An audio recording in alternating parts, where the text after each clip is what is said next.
Hey guys, it's Devin Doherty, bestorangecountyhomesearch.com, devintdoherty.com, and local real estate here in Southern California. I'm here with a business partner of mine and a friend over years, actually, and we met through a networking group, John Salat. John, welcome. Hi. Thanks for welcoming me on your event here. You bet. Thank you for being here. I want to give you guys a quick little background on John. He is somebody I've known over the years. I've seen him in connecting to the world through architecture. And there's a big topic that's out there right now on ADUs, and we're going to dig a little deeper on that. But before we do, just want to give you some understanding of John. He's a licensed architect. He's an award-winning designer. He's been published through OC Home and Garden Magazine, The Register, affirming his ability through a unique design approach. John's comprehensive background allows him to skillfully integrate architecture with multi-engineering disciplines. With over 600 projects under his belt, he's got over 40 years of experience that encompasses both residential and commercial real estate. Welcome again, John. Thanks so much. When you hear that resume, what do you think about as you're thinking about ADUs? Tell us about your background in ADUs.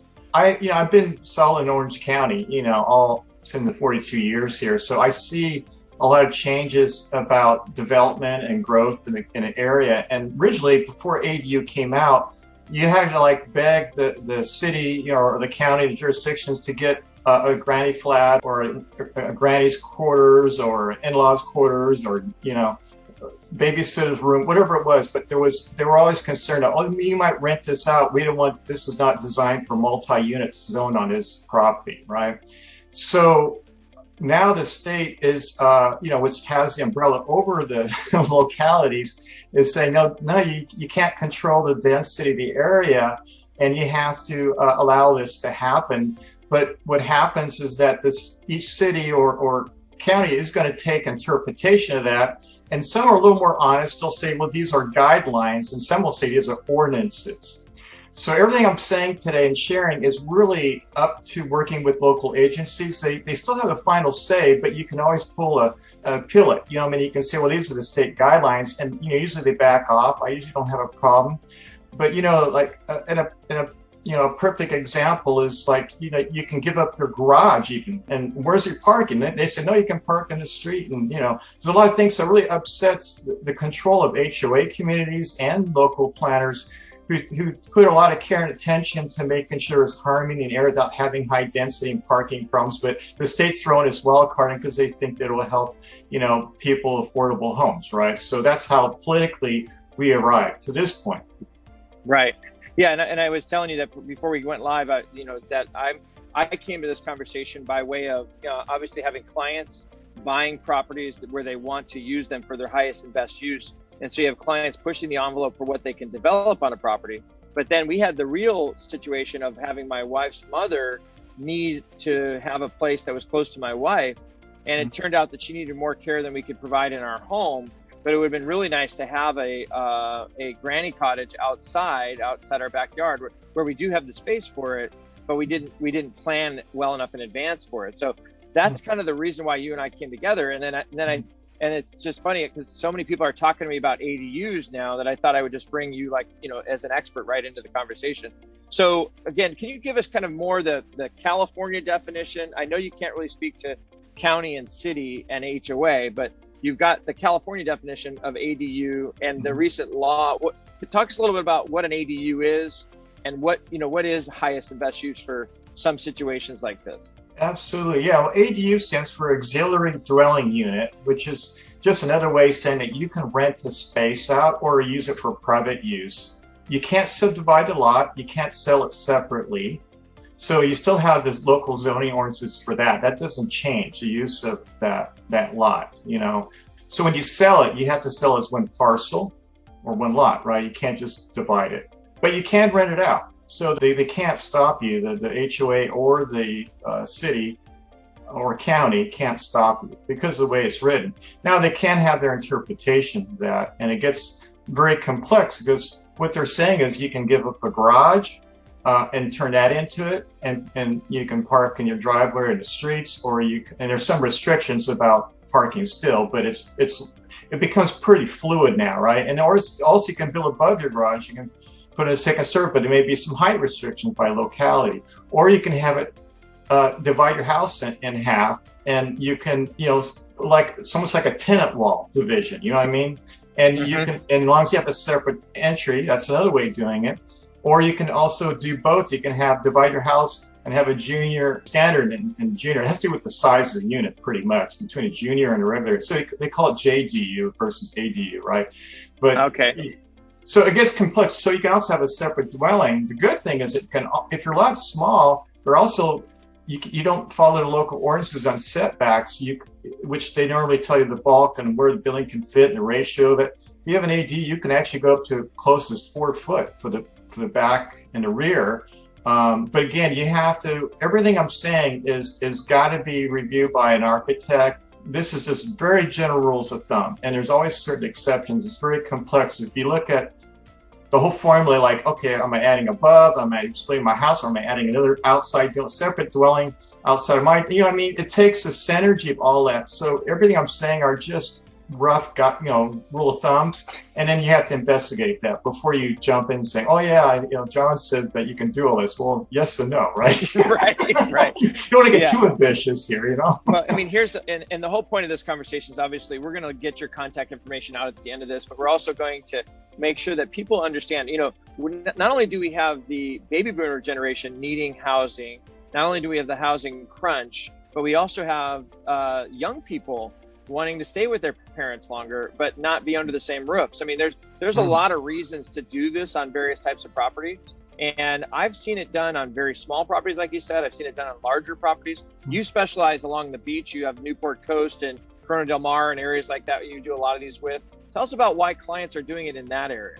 Because in the coastal communities, lots are, per square foot homes sell for $1,500 square foot. 2,000 now, or 2,000. I can't keep up. You're in real estate. I'm not, but it's like $500 in my neighborhood, right? Right, exactly. And so they profit from me immediately.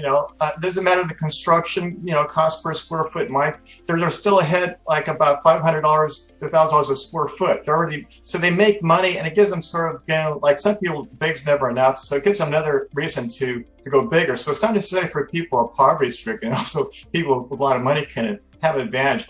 But it's also perfect for the starter family, because I also have a young son, and he's out of state, and I always like when him to be able to move in. But I shared with him, you can buy a house, you can split, and you can rent half of it out. Like anything that helps the mortgage, because it's really rough for young people, and it's not just a empathetic thing. It's a real where rubber meets the road. I mean, people got to make it work. So it does make it. They can always take down those demarcations, and they can take a little house later after they feel they're comfortable into their new comfort level of meeting their mortgage. And so there's a lot of creativity. Both design, sequencing, managing your properties, and so it's a whole open palette. We're dealing with a whole different multi-dimensional world now. Yeah, one of the things that's really interesting to me, John, is that my number one life mission is to help people build generational wealth in real estate by helping them on their journey. And I'm working with a client right now. They're looking to buy a home in Mission Viejo, as an example. The Mission Viejo home is going to be close to $1 million, and it's a young couple with 2 incomes. They have small children. Like you said, making it work is challenging. But if they add an ADU onto the property, they could rent that out. They could increase their number of square feet. They increase the value. They get the difference between what they can build for versus what the value is. I mean, there's a lot of wins for them inside of that. Tell us a little bit more about the details here. Go into, I know you and I talked about junior versus standard and some of these things. Just give us a general outline of like what is available to us in Orange County specifically. Yeah, well, even though it'll vary in Orange County depending on there's different jurisdictions in Orange County. But I'll make a brief. So the junior can be between 800 and 850 square feet for starters, and the standard ADU is 1,000 to 1,200. Okay. And so can they be part of the same structure, or do they have to be separate structures? Okay, so yeah, so no, there's no rules. You can they call it conversion. So you can alter the existing structure.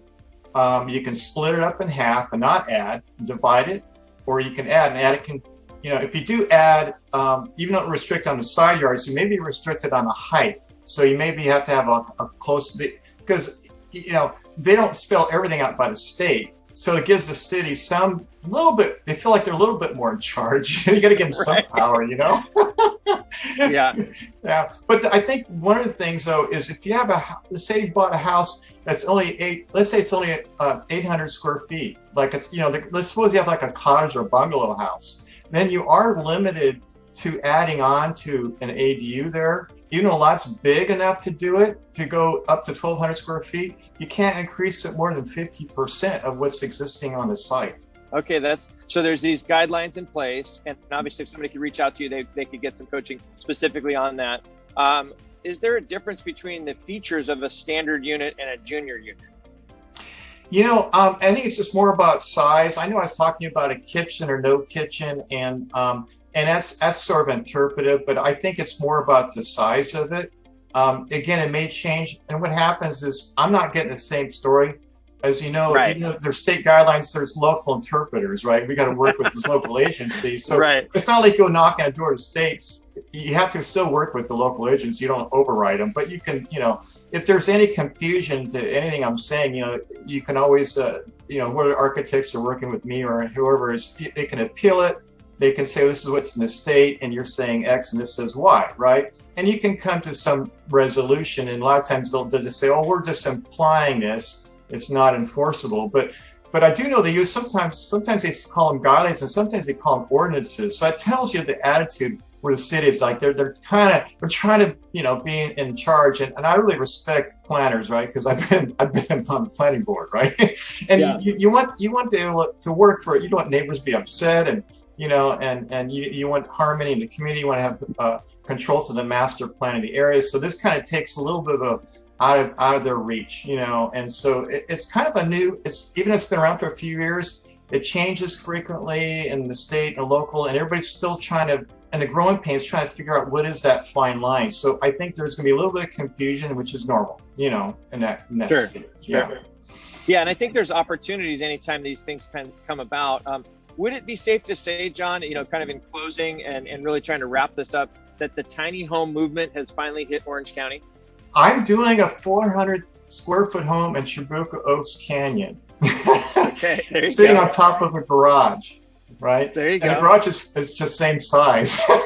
Okay. So 400 on 400. That yeah. And they thought, you know, it's great. It's really informative about doing anything that's small is a square foot cost goes up 3 times more. The furniture goes up 10 times more because now you can get customized furniture for small houses like Murphy beds or beds that go into the ceiling and, you know, specialized custom compact storage units. Those things are like 10 times more. So if you're spending 10 times more for furniture and at least 3 times more for construction, it's better to make start a house like about, you know, 1,600 square feet, because I don't think the cost difference is that much. But people think, oh, I'm saving money. Now, if the lot doesn't allow for it, then I'd say, yeah, you know, then of course you design within, you know, the proportion of your lot, you know, if you can't do a big house. But I hope that sheds light. I mean, there's a lot of great shows that are so entertaining. It's kind of like the Diamond Lane, you know, it's for the other person, not for me, you know. I mean, like you don't want to give up your car, you know. I mean,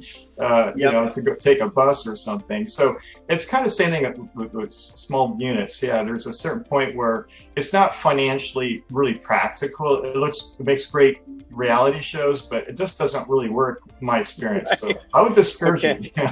Yeah. So you're thinking build a little bit bigger so you have the flexibility to, you know, have like regular spaces. That makes sense. So in terms of how do people get a hold of you, John, what's the best way to reach you? You know, the best way to reach me is on my website at zenarchitect.com. And I'm in Orange County, California, in Lake Forest. And also my number is 949-235-4847.